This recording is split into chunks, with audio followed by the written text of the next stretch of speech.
Hi friends, டிமார்ட்டுக்கு இப்போ நம்ம கிளம்பிட்டோம். ஹாய் ஃப்ரெண்ட்ஸ், இன்றைக்கி டிமார்ட்டில் போய் வாங்கிட்டு வந்த திங்ஸ் எல்லாம் பார்க்கலாம். இது சோப் டிஸ்பென்சர். இதை ஓப்பன் பண்ணி காமிக்கிறேன் பாருங்கள். 99 ருபீஸ் தான். நீங்கள் பாருங்கள், ரேட் பாருங்கள். இதுதான் அது. என்னென்ன கொடுத்துருக்குறாங்கன்னா, இப்படி பம்ப் பண்ணிக்கலாம். ஒரு சோப் வைக்கிறதுக்கு அது மேலே வச்சு இந்த தண்ணியோடு கலந்து வச்சிட்டோம்னா பம்ப் பண்ணி எடுத்துக்கலாம். 99க்கு ஒரு பவுண்டு. நெக்ஸ்ட்டு ஒரு பிளேட் ஒன்று வாங்கினேன். இது 89 ருபீஸ் தான். இதுவும் ஒர்த்தானது தான்.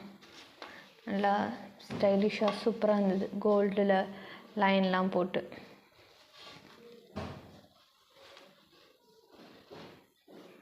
நெக்ஸ்ட் அவருக்கு ஒரு லஞ்ச் பாக்ஸ் வாங்கினோம். அதை ஓப்பன் பண்ணிடலாம்.